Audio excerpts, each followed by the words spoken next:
এই যে এখন নেতাজিরা মাশাআল্লাহ যে হারে মাহফিলে আসে, এটা ভালো। নেতারা মাহফিলে আসলে আমি খুশি, কিন্তু ভালো হতো আর একটু যদি আসতো শ্রোতা হিসাবে, তাই না? হ্যাঁ, কথা বললে দুইটা চারটা দোয়া চাই তো সমস্যা নেই, কিন্তু মূল হলো শ্রোতা। তো শোনার টাইম নেই, বড় বিজি তো। আমরা আর কয়টা মাহফিল করি? এর চাইতে বেশি মাহফিল তো নেতারা করেন মাশাআল্লাহ। আমরা আর কয়টা করতে পারবো? দিনে 3টা 4টা 5টা, এর চাইতে বেশি তো আসলে কোনো হুজুরের সম্ভব না। তাও বেশি থেকে বেশি 6টা, এর চাইতে বেশি তো আমিও পারবো না। 6টার বেশি প্রোগ্রাম একদিন আমিও পারবো না, আমার জানে কুলাবে না। আর নেতারা তো 10টা 12টাও কইরে আসে, আবার বলে মাইক ধরি, এটা আমার আজকের 12 নম্বর প্রোগ্রাম। তো এখন শোনার টাইম কই? খালি বলবে আর বলবে, ওয়াজ করে করে চলে যাবে। আচ্ছা ভালো কথা, ওয়াজে আসলেন তো 2টা ওয়াজ করলেন, নির্বাচনের পর বাকি 5 বছর আপনাকে টর্চ লাইট দিয়েও কেন খুঁজে পাওয়া যায় না? এখন প্রথম কাতারে পাই নামাজে, আর নির্বাচন গেলে তো শেষ কাতারেও পাই না। এটা কি ধর্ম বেচা না? এটা কি ধর্ম বেচা না? এই দেশে ভাই ধর্ম বেচে সবাই, নাম হয় দিন শেষে ওই যে খায় সবাই, কিন্তু নাম হয় কারো কারো। ধর্ম বেচে সবাই। শেখ হাসিনাও ব্যস্ত না? ব্যস্ত না? উনি তাহাজ্জুদ পড়েন কি পড়েন না এটা আমারে শোনাতে হবে কেন? উনি ফজরের পর ইয়াসিন পড়েন কি পড়েন না এটা আমারে জানাতে হবে কেন? উনি হজে গিয়া উমরায় গিয়াও একটু পর পর ছবি ছাড়ানোর ব্যবস্থা করতে হবে কেন? এমনকি মজার বিষয়, শেষ রাতে তাহাজ্জুদ শেষে গেলে হাতটা তুলেছে, চোখে মাত্র 1 ফোঁটা পানি এসেছে, ওই মুহূর্তে এত সুন্দর ছবি তোলার ব্যবস্থা হলো কেন? কে তুললো? ওই ফাঁকে ছবিটা, বুঝতে পারছেন আপনি? মানে পানিটা মাত্র এসেছে, এখনো গড়িয়ে পড়ে নাই, পড়লে তো খেল খতম। মাত্র এসেছে, এখানে পুরো বোঝা যাচ্ছে।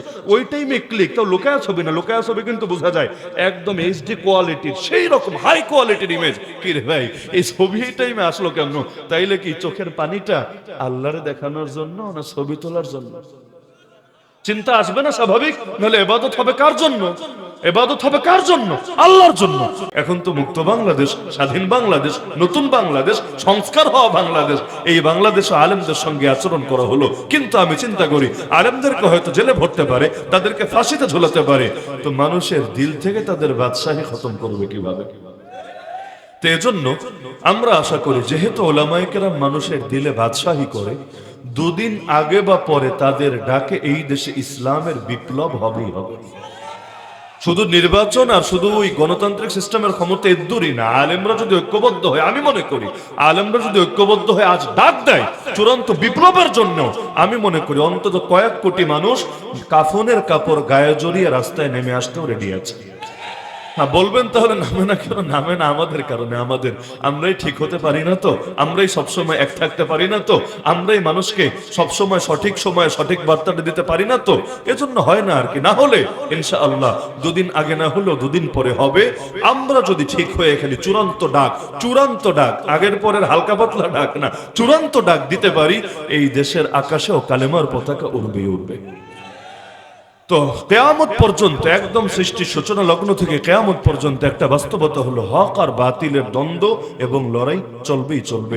যখনই হক আছে তার মোকাবেলায় বাতিল আছে, যখনই বাতিল আছে তার মোকাবেলায় হক আছে। নবীগণের জামানায় তাদের দুশমন ছিল নাকি ছিল না? তাদের উপরও বিভিন্ন মুসিবত নেমে এসেছিল নাকি আসে নাই? মুসিবত খালি পাপের জন্য আসে এমন না, পাপের জন্য বিপদ আসে, কোনো সন্দেহ নাই, কিন্তু সব মুসিবত খালি পাপের জন্য হয় না। কিছু কিছু মুসিবত হয় জান্নাতে মাকামও বাড়ানোর জন্য। আল্লাহ নবীর উপর যে মুসিবত এসেছে পৃথিবীর ইতিহাসে, এত বেশি মুসিবত দ্বিতীয় কার উপর এসেছে? কারণ ভালোবাসার পরীক্ষা সবাই নিতে চায় না দুনিয়াতে। মহাব্বতের পরীক্ষা নিতে চায় না, বাবাও চায়, মাও চায়, সন্তানও চায়, স্বামীও চায়, স্ত্রীও চায়, সবাই মাপতে চায় ভালোবাসাটা কোন পর্যায়ে। আল্লাহ রাব্বুল আলামিন ওকে ভালোবাসার পরীক্ষা নেবেন না, তিনিও নেন মাঝে মাঝে বিভিন্ন পরীক্ষা দিয়ে। এই যে সমাজে সবাইকে ধনী না, অনেক গরিবও আছে। গরিব নাই ঈশ্বরগঞ্জে 18 বাড়িতে, ময়মনসিংহে কোনো গরিব নাই, আছে। এই গরিবদেরকে আল্লাহ চাইলে কোটিপতি বানাতে পারতেন না? মনে হয় পারতেন না? আল্লাহ তো চাইলে সবাইরই একদম কারুনের মতো সম্পদ দিয়ে দিতে পারতেন। এতেও আমার আল্লাহর ভান্ডারে এক চুল পরিমাণ কমতো না। আমার আল্লাহর ভান্ডার তো এত অসীম, আলহামদুলিল্লাহ। তাহলে দুনিয়ার মধ্যে গরিব আছে কেন? কারণ গরিবকে আল্লাহ পরীক্ষা করছেন, তার সবরের পরীক্ষা। হ্যাঁ, ধনীকেও আল্লাহ পরীক্ষা থেকে ছেড়ে দিয়েছেন তা না, ধনীর থেকে নিচ্ছেন শকরের পরীক্ষা। কারো থেকে শকরের পরীক্ষা, কারো থেকে সবরের পরীক্ষা। কাউকে দিয়ে দেখছেন, এই সম্পদ পাওয়ার পরেও আল্লাহরে ডাকতে পারে কিনা, কাউকে না দিয়ে দেখছেন এই মুসিবতেও আল্লাহর উপর সবর করতে পারে কিনা, ভরসা রাখতে পারে কিনা। আপনি বলবেন আল্লাহ তাআলা আমারও দিয়া পরীক্ষা করতো যে আমি সম্পদ পাইয়া একটু আলহামদুলিল্লাহ বলি কিনা। না, ওই সম্পদ পাওয়ার পরে আলহামদুলিল্লাহ বলা, শুকরিয়া করা, এর চাইতো আল্লাহর কাছে বেশি দামি হলো মুসিবতে পড়ে থেকেও সবর করে যাওয়া। এজন্য ধনী আগে জান্নাতে যাবে না গরিব আগে যাবে? কয়দিন আগে যাবে? 500 বছর। তো দুনিয়ার 500 বছর না আখিরাতের 500 বছর? আখিরাতের একদিন হলো দুনিয়ার 1000 বছরের সমান। তাহলে 500 বছর সমান কত লক্ষ কোটি বছর হতে পারে একটাবার চিন্তা করে দেখেন। কেন? আল্লাহর কি ধনীদের সাথে দুশ্মনী আছে? না, দুশ্মনী নাই, কিন্তু ধনীর মালও বেশি, তার হিসাবও বেশি। গরিবের মালও কম, তার হিসাবও কম। যার যা আছে তার সেটার হিসাব আছে, যার যা নাই তার সেটার হিসাবও নাই। এজন্য গরিব এগিয়ে যাবে। শুধু গরিব খালি সম্পদের গরিব না, যত লাইনের গরিব আছে। মনে করেন একজন কথা অনেক বেশি বলে আর একজন কথা অনেক কম বলে, দিনের কথা না, জরুরতের কথা না, ফাওয়ালা। একজন ধুমায়া সারাদিন খালি গল্প গুজব গীবত শিকায়েত চুগলখুরি মিথ্যা গান বাজনা বলতেই থাকে। আর একজন বেশিরভাগ টাইম চুপ থাকে। আমাকে বলেন তো কিয়ামতের দিন কার হিসাবটা কঠিন হবে? কথা যে যত বেশি বলে, ওই চায়ের দোকানে আড্ডা যে যত বেশি মারে, মোবাইলের মধ্যেও সারাদিন উড়াধুরা কমেন্ট, যারে মনে চায় গালি, যারে মনে চায় বকাঝকা, যারে মনে চায়। আর ফেক আইডি থাকলে তো মাশাআল্লাহ আলাপই নাই, দুনিয়া সবার ইজ্জত নিয়ে টানাটানি করা যায়। তো কি ধারণা কিয়ামতের দিন আমার আল্লাহ প্রতিটা কথার জন্য, প্রতিটা লেখার জন্য, প্রতিটা বাক্যের জন্য জিজ্ঞাসা করবেন নাকি করবেন না? অবশ্যই করবেন। তো হকও থাকবে বাতিলও থাকবে।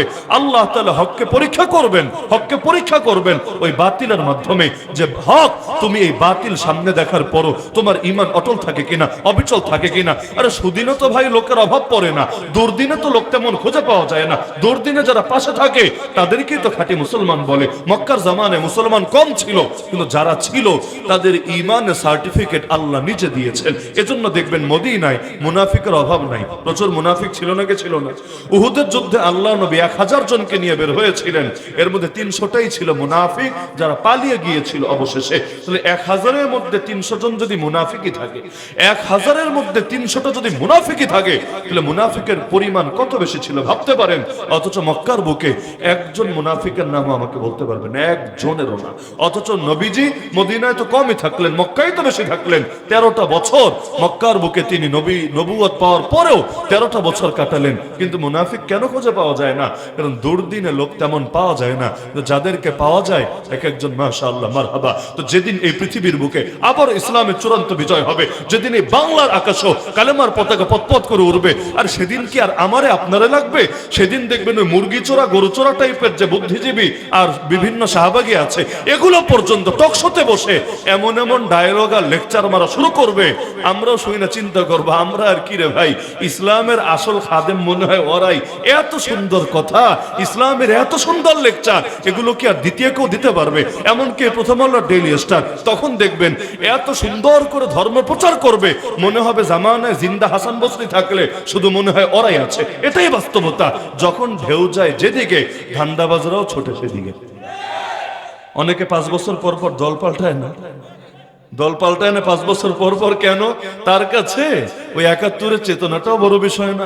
তার কাছে বাঙালি জাতীয়তাবাদ আর বাংলাদেশে জাতীয়তাবাদ কোনোটাই বড় বিষয় না। তার কাছে শেখ মুজিবুর রহমান অথবা জিয়াউর রহমান কেউই মূল বিষয় না। তার কাছে মূল বিষয় হলো ক্ষমতা আর ক্ষমতা, ধান্দার ধান্দা। কার পাশে থাকলে সুবিধা পাবে, কার পাশে থাকলে সুবিধা পাবে না। এজন্য দলটল কিছু না। আর প্রয়োজন হলে জয় বাংলা বলতেও রাজি, প্রয়োজন হলে বাংলাদেশ জিন্দাবাদ বলতেও রাজি, প্রয়োজন হলে ওই বিদেশে থাকা জয়ের পক্ষে স্লোগান দিতেও রাজি, প্রয়োজন হলে অন্য কোন দলের চেয়ারম্যানের পক্ষে স্লোগান দিতে রাজি। মূল বিষয় ধান্দার ক্ষমতা। এরকম লোক কম মনে হয় সমাজে।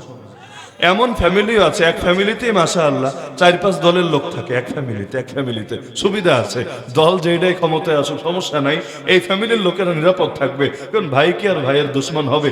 এমনও আছে জামাই বউ 2 দলের, স্বামী করে এক দল, বউ করে আরেক দল, সমস্যা নাই, ভাগে যোগে সবসময় তারাই খাবে। আর বড় বড় দল তো দেশে কমই আছে, মোটামুটি ঘুরায় ফেরা তারাই খাওয়া খাওয়াই করবে। আদর্শ নাই বলেই তো দেখা যায় দলগুলোরও পর্যন্ত বদনাম হয় ধান্দাবাজগুলোর কারণে। তাহলে হক আর বাতিল চিরকাল থাকবে নাকি থাকবে না? যতদিন পর্যন্ত নমরুদ থাকবে তার মোকাবেলায় কোনো না কোনো ইব্রাহিমও থাকবে, যতদিন পর্যন্ত ফেরাউন থাকবে তার মোকাবেলায় কোনো না কোনো মুসাও থাকবে, যতদিন পর্যন্ত গৌরগোবিন্দ থাকবে তার মোকাবেলায় আমার আল্লাহ কাউকে না কাউকে শাহজালালও বানাবে, আর যতদিন পর্যন্ত আব্রাহা থাকবে তার মোকাবেলায় আমার আল্লাহ কাউরে না কাউরে আবাবিলও বানাবে। এভাবে হক আর বাতিলের লড়াই চিরকাল চলতেই থাকবে। হাদিসের মধ্যে আছে আল্লাহ নিজে চারা লাগায়, দুনিয়ার কেউ না। ইসলামের মধ্যে আল্লাহ নিজে চারা লাগায়, যে চারাগুলোকে তিনি তার দ্বীনের কাজে নিয়োজিত রাখে। লা ইয়াজালুল্লাহু ইয়াগরিসু ফি হাযা দ্বীন গারসা ইস্তামিলুহুম ফি তাআতি। এইজন্য দেখেন না একজনের পর আরেকজন যে সামনে আসে এমনি এমনি হয় না, এগুলো আমার আল্লাহর বিশেষ কুদরতের কারণেই হয়ে থাকে। আপনাদের মনে আছে কিনা জানি না, 2012 সালের কথা, 2012 সালের 12 নম্বর মাসের 12 তারিখ, মানে ডিসেম্বরের 12 তারিখ এমন একজন ব্যক্তির ইন্তেকাল হলো। আমরা অন্তত যারা ঢাকায় ছিলাম সকলে চোখের সামনে অন্ধকার দেখতে পাচ্ছিলাম যে আমাদের তো কোমরই ভেঙে গেল, সবই শেষ হয়ে গেল। আগামী দিনে কার নেতৃত্বে আন্দোলন করব, কার নেতৃত্বে আমরা সংগ্রাম করব? কারণ এর আগে ওই 2009 থেকে লাগাতার আমাদের আন্দোলন করতে হচ্ছিল, একের পর এক বন্ধের রায় দিল। আপনাদের মনে আছে কিনা জানি না, নারী নীতি নিয়ে বিতর্কিত নারী নীতি, ওই সাম্যের নামে নারী পুরুষের অধিকার এক করতে গিয়ে কোরআনের বিভিন্ন বিধানের বাইরে পর্যন্ত আইন করলো, যার নেতৃত্বে আমরা আন্দোলনগুলো করলাম, হরতাল পর্যন্ত করলাম। আল্লাহর বান্দা 2012 সালের 12 নম্বর মাসের 12 তারিখ দুনিয়া থেকে চলে গেল। নাম বলতে পারবেন? কেউ বলতে পারবেন? মাশাআল্লাহ, বলে দিয়েছে মুফতি ফজলুল হক আমিনী রাহমাতুল্লাহি আলাইহি। আল্লাহ তাআলা হযরতের কবরকে নূরে নূরান্বিত করে দিন। ওই সময় বাস্তবতা এটা, অন্তর ঢাকায় যে মাদ্রাসায় যারা পড়াশোনা করত বা যারা সেখানে খেদমতেও ছিল সকলে অন্ধকার দেখছিল যে পুরো ঢাকা শহরে নেতৃত্ব দেওয়ার শীর্ষে যারা ছিল তার মধ্যে অন্যতম একটা মণি মুক্তেই ঝরে গেল। এখন কি হবে, এখন কি হবে, আগামী দিন নেতৃত্ব কে দেবে? কিন্তু এর মাত্র কয়েকটা মাস পরে, জানুয়ারি, ফেব্রুয়ারি, মার্চ, এপ্রিল, মে, এই যে এপ্রিল, 6 এপ্রিল আর 5ই মে, তারিখগুলো মনে থাকার কথা, 2013-র 6 এপ্রিল আর 5ই মে বাংলাদেশের ইতিহাসের বলতে গেলে সর্ববৃহৎ আন্দোলন এবং সংগ্রাম হয়ে গেল। কার নেতৃত্বে? এমন কারো নেতৃত্বে অতীতে আমরা যারা ঢাকায়ও ছিলাম কল্পনাও করি নাই। এই মানুষগুলো ইলমের ময়দানে নেতৃত্ব দেন সবাই জানে, তাসাউফের ময়দানে নেতৃত্ব দেন সবাই জানে, হাদিসের দর্শনে নেতৃত্ব দেন সবাই জানে, কিন্তু রাজপথেও রাজনৈতিক দলের চাইতে বড় আন্দোলন করে ফেলবেন এই বয়সে এসে, তো হুইল চেয়ারে পড়ে থেকে বিশ্বাস করেন কল্পনায় আসে নাই। যে সময় সবে অন্ধকার দেখছিল, হায় আজ যদি একটা মুফতি আমিন থাকতো। আল্লাহ এমন এমন মানুষদেরকে সামনে নিয়ে আসলো, এ আল্লামা আহমদ শফি এবং আল্লামা জুনায়েদ বাবুনগরী রহমতুল্লাহি আলাইহিমা। আরে বহুত মানুষ ঢাকায় এমন আছে যারা বাবুনগরী সাহেবের নামটাও শোনে নাই ওই ঘটনার আগে, চেনা দূরের কথা, নামটাও শোনে নাই। তারা তোর বক্তাও না, সারা দেশে বয়ান করে বেড়ান এমনও তো না। তাহলে অনেক মানুষ নামও শোনে নাই, কিন্তু আল্লাহ রাব্বুল আলামিন তাদের দ্বারা কি মহা এক বিপ্লব আলহামদুলিল্লাহ দেশের মধ্যে ঘটায় দিল। তাহলে দেখা যাচ্ছে যে যেখানে গিয়ে বান্দার চিন্তার দৌড় শেষ হয়, আল্লাহ কিন্তু কোনো না কোনো বীজ ঠিকই আল্লাহ কিন্তু উগলে দেয়। এ আবু সাঈদার মুখ ধরা প্রাণ দিল। এমনকি পুরো আন্দোলনের সময় আমার মনে পড়ে না, যতদিন পর্যন্ত জুলাই আন্দোলন চলছিল আমার মনে পড়ে না আন্দোলন চলাকালে ওসমান হাদি নামটা আমি একবারও শুনেছি, আমার মনে পড়ে না।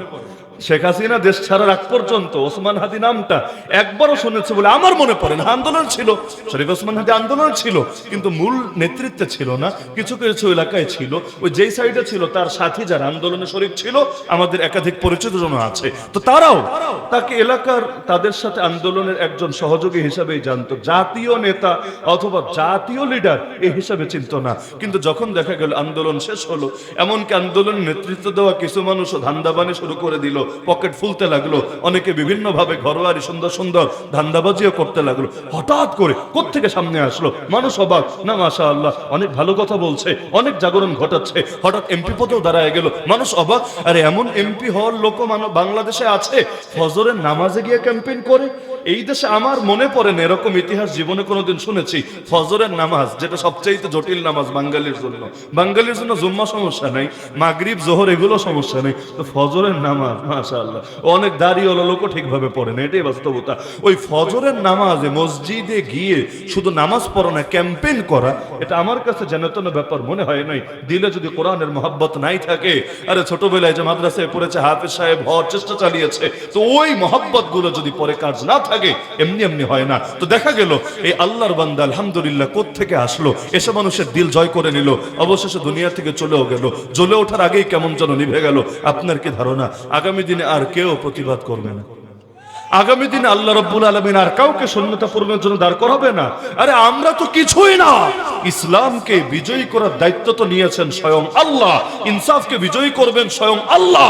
সুতরাং পৃথিবীর সবাইরা মাইরা ফেললেও ইসলামের বিজয় যাত্রা কেউ থামায় রাখতে পারবে না।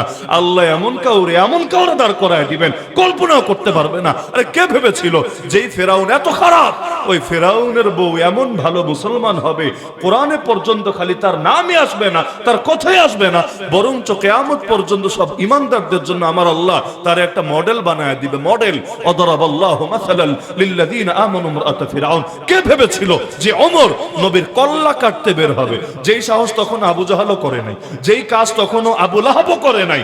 আরে যেই ওমর নবীর কল্লা কাটতে বের হবে, কে ভেবেছিল ওই ওমরকে আল্লাহ রাব্বুল আলামিন এমন কবুল করা করবে, নবীর এমন খাদেম বানাবে। আমার নবী বলেন, আমার পরে যদি কেউ নবী হতো, কে হতো? কে হতো? ওমর হতো। লাউ কানা বাদি নবিয়্যুন লাকানা ওমর। ভাবতে পারেন খালেদ উহুদের ময়দানে মুসলমান পরাজিত হয়েছে যার কৌশলের কারণে, আমার নবীর দাঁত শহীদ হয়েছে যেই যুদ্ধে, এমনকি 70 জন সাহাবী শহীদ হয়েছে যেই যুদ্ধে, অথচ উহুদে তো জিতে গিয়েছিলই, মুসলমান জিতে গিয়েছিল, গনিমত সংগ্রহ করতে শুরু করেছিল, হারলো কেন? একজন মাত্র মানুষের কৌশলের কারণে মুসলমানদেরকে হারতে হয়েছিল। সেই মানুষটাকে খালেদ বিন ওয়ালিদ। কার পক্ষে লড়াই করেছিল? কাফেরদের পক্ষে, কুরাইশের পক্ষে, মুশরিকদের পক্ষে। কে ভেবেছিল এই খালিদরে আমার আল্লাহ এমন কবুল করা করবে? আমি যদি জিজ্ঞেস করি, বলেন তো ইসলামের ইতিহাসে সবচাইতে বড় সেনাপতি কে? সবার মুখ থেকে এই নামটাই বের হবে, খালিদ বিন ওয়ালিদ। কে ভেবেছে এই মানুষটারে দিয়ে আমার আল্লাহ এই কাজ করাবে? হ্যাঁ, ইতিহাসে এরকম ঘাটলে দেখবেন, আরে কত বড় বড় ডাকাতরে আমার আল্লাহ বড় ওলি বানিয়ে দিয়েছে, কত বড় আমার আল্লাহ কত বড় পাক্কা ঈমানদার বানিয়ে দিয়েছে। তা আল্লাহ যে কারে দিয়ে কি করবে এটা একমাত্র আল্লাহই ভালো জানে। তাহলে ইসলামকে হেফাজত করবেন কে? আল্লাহ। বান্দা তো জাস্ট ছিলাম। এই যে ওরা এভাবে খেপেছে কেন জানেন? মূল কারণ হলো ওরা ভেবেছে এভাবে মনে হয় ইসলামকে দমায় দিতে পারবে, মুসলমানদেরকে শেষ করে দিতে পারবে। আপনাদের কি ধারণা আরো যদি বেশি মারে পৃথিবীর বুকে মুসলমানদের, পৃথিবী ইসলাম থেকে শূন্য হয়ে যাবে? ইসলামকে বিজয় করার দায়িত্ব নিয়েছেন কে? আমার নবীকে গাজওয়াতুল হিন্দের ভবিষ্যৎবাণী করেন নাই? আমার নবীকে শেষ জামানার বিশ্বযুদ্ধের ভবিষ্যৎবাণী করেন নাই?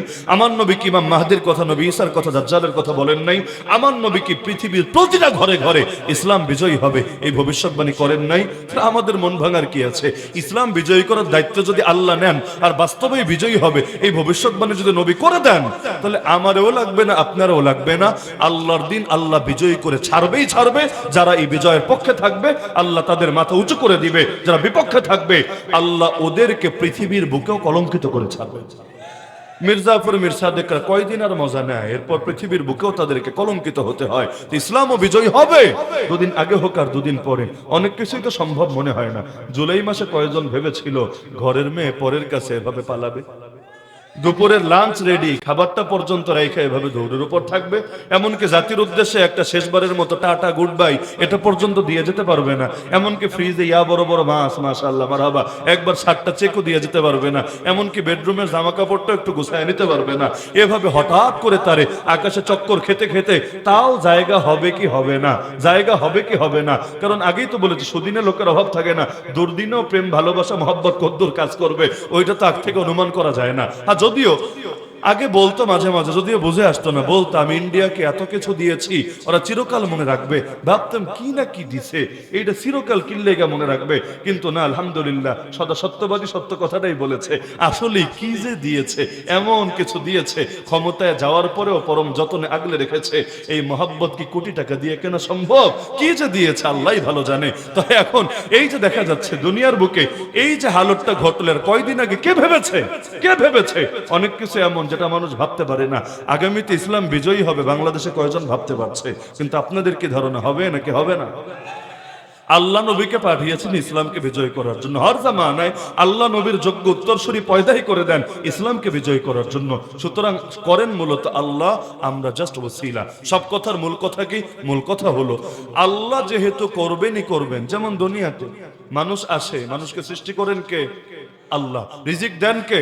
আল্লাহ। সবই তো করেন আল্লাহ। তাহলে বাপের দাম বাড়ে কেন? মায়ের দাম বাড়ে কেন? নবী বলেছেন তোমার জান্নাত হলো মায়ের পায়ের নিচে।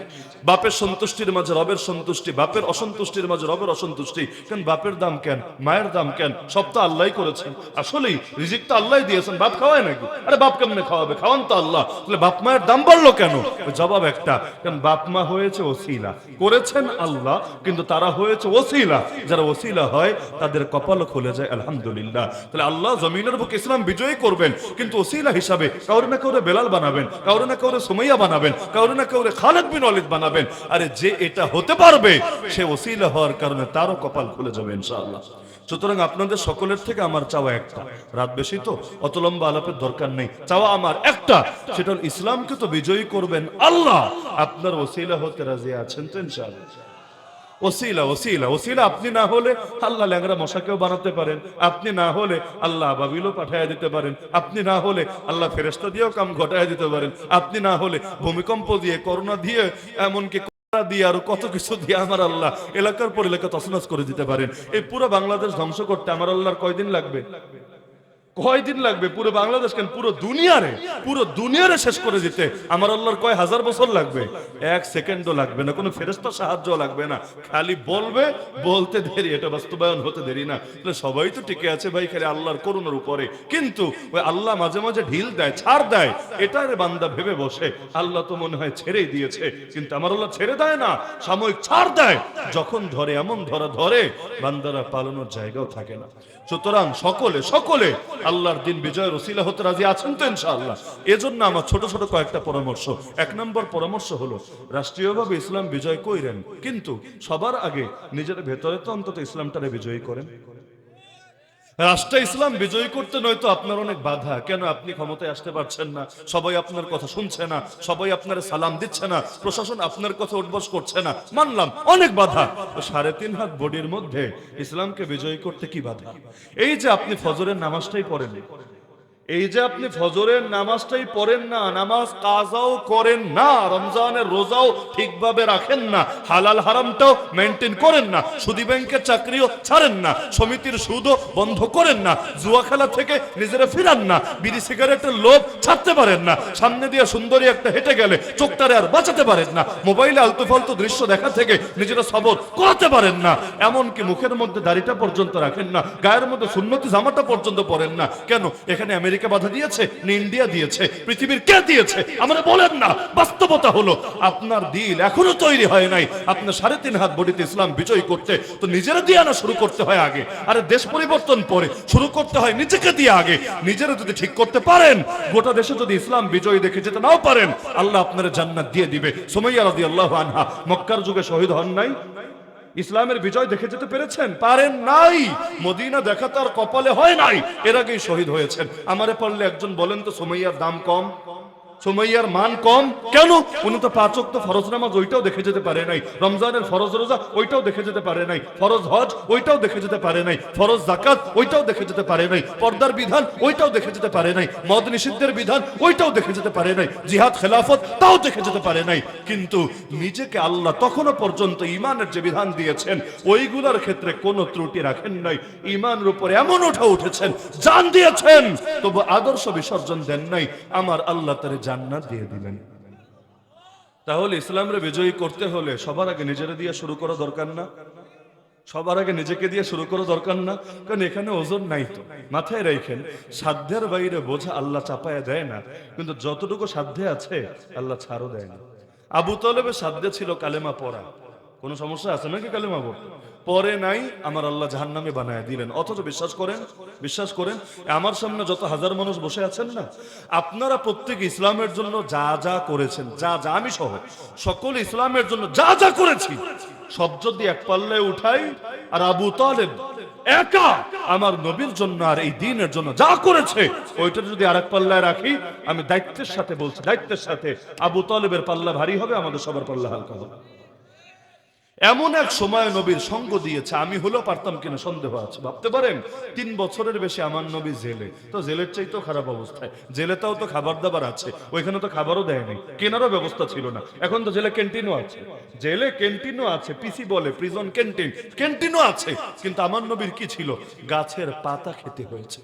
গাছের পাতা খেতে খেতে সাহাবীদের মারি ছুলে গিয়েছে, মলগুলো ছাগলের মলের মতো হয়েছে, আর এক একটা খেজুরের বিচি পর্যন্ত কয়েকজন ভাগ করে চুষতে হয়েছে। এমন কষ্টের দিন তো তাদের অতিবাহিত হয়েছে।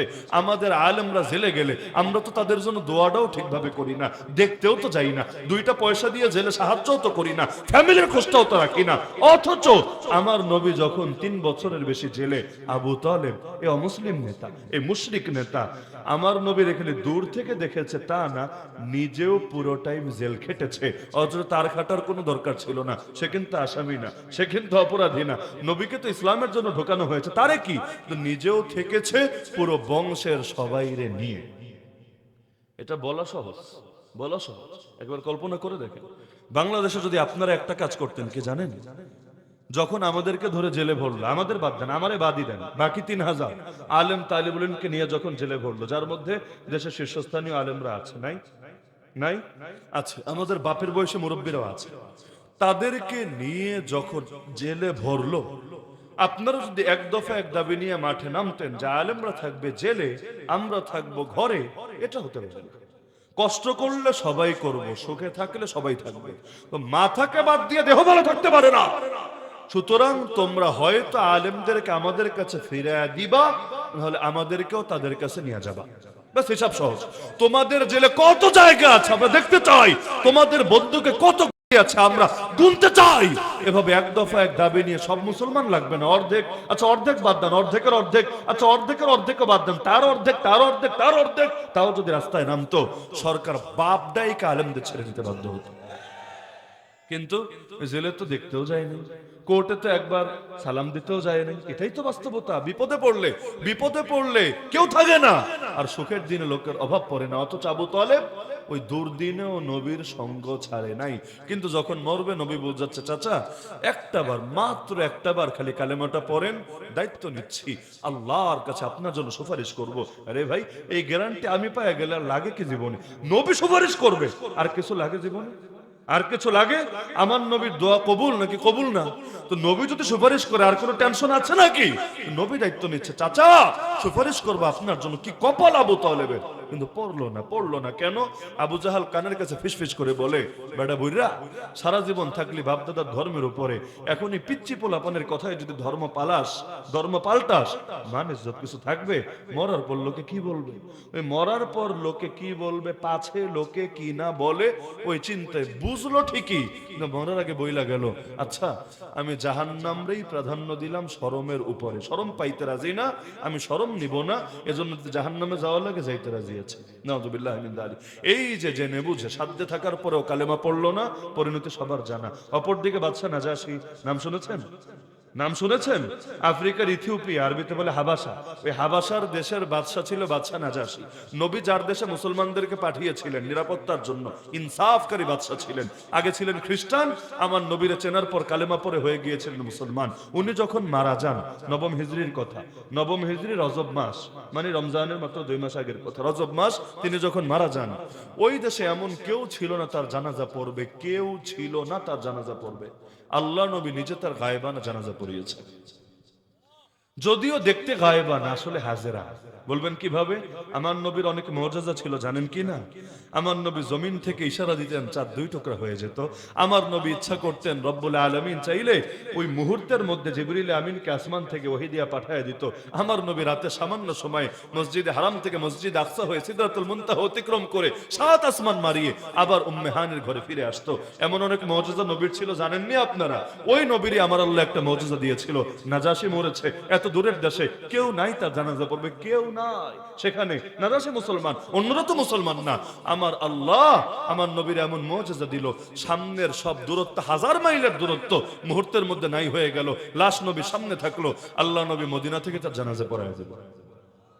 যদিও বাংলাদেশে অনেকে আবার আমল শুরু করেছে, কিন্তু কোথায় আব্বাস আর কোথায় গাব গাছ? মিললেই তো আর জিনিস মিলা যায় না। কই আব্বাস কই গাবগাস মিলেছে, কিন্তু বাকি আর কোনো কিছুই মিলে নাই। বাংলাদেশে এখন গায়েবানা জানাজার বাম্পার ফলন মাশাআল্লাহ, তাই না? যদিও নাম বলে গায়েবানা জানাজা, আমার মতে আর নাম হওয়া দরকার রাজনৈতিক জানাজা। রাজনৈতিক জানাজা বলবেন কি লেগা? কারণ শরীয়তের জানাজা আলাদা আর আমাদের রাজনীতির জানাজা হয়ে গেছে আলাদা। যত দিন যাচ্ছে মার্কেট খালি বাড়ছে আর বাড়ছে, আর বাংলাদেশে পচা জিনিস বাড়ে বেশি, ভালো জিনিস বাড়ে কম, এইটাই নিয়ম। বলবেন হুজুর আপনি একটা জানাজার এভাবে খারাপ বললেন, জানাজার এভাবে খারাপ বললেন। আরে মূল কাহিনী হইল দুই জায়গায় ঝামেলা। এক নাম্বার ঝামেলা হলো হানাফি মাযহাব আর মালিকি মাযহাবে ওই গায়েবানা জানাজা জায়েজই নাই, না জায়েজ, জায়েজই নেই, না জায়েজ।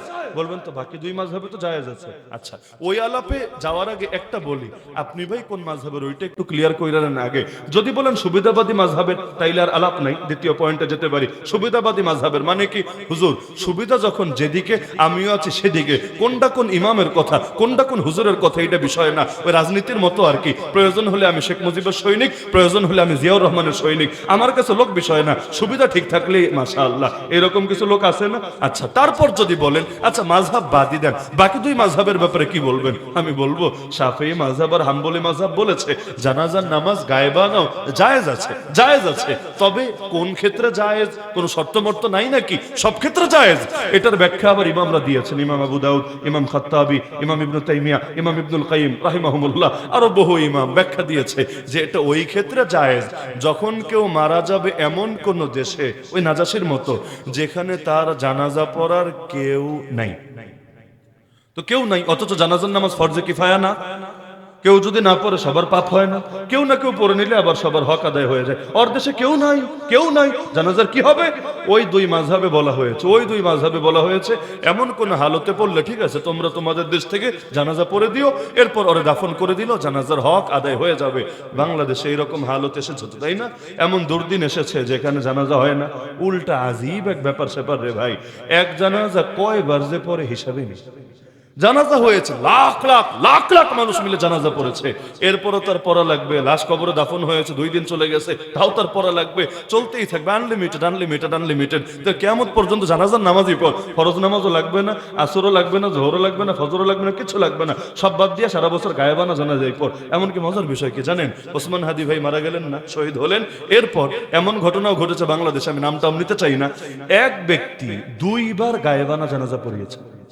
জোহরের পর একবার, আসরের পর আরেকবার, 2 জায়গায় গিয়ে একই লোক 2 বার গায়েবানা জানাজা পড়িয়েছেন। কেন? তার জানাজা হয় নাই। নাজাশির মতো তার জানাজা পড়ানোর কেউ ছিল না। এমন বিশাল জানাজা হয়েছে, এমন বিশাল জানাজা ঢাকায় হয়েছে। আরে এইটা তো ভাই অনেক হুজুরের কপালেও জোটে না। আল্লাহ রাব্বুল আলামিন শহীদকে মর্যাদা দিয়েছে। আবার কে পড়িয়েছে? তার আপন ভাই, মাইয়েতের ওলি যদি জানাজা পড়ে ফেলে, তো লাশ সামনে নিয়েও তো দ্বিতীয়বার পড়া ঠিক না। মাসালা কিন্তু এটাই, মাইয়েতের ওলি যদি না পড়ে, ওই ক্ষেত্রে 2 জানাজা 3 জানাজার একটা ছাড়টার আছে। ওলি যদি পড়ে ফেলে, মাইয়েতের অভিভাবক যদি পড়ে ফেলে, ওই লাশ সামনে নিয়েও তো দ্বিতীয়বার পড়া ঠিক না, বরঞ্চ তারে কবরে রেখে আসা হবে। সেখানে লাশ নাই, কিছু নাই, সব কোনো কিছু দরকার নাই, তারপরে দুমায়া জানাজা চলবে। আর দলিল জিজ্ঞেস করলে বলবে নবী যদি পড়তে পারে, আমি পারবো না কোন দুঃখে? বেটা ফাজিল, আল্লাহ নবীর আল্লাহ মুজিজা দিয়েছিলেন। আল্লাহ নবী জীবনে সব গায়েবের জানাজা পড়েছেন এমন না।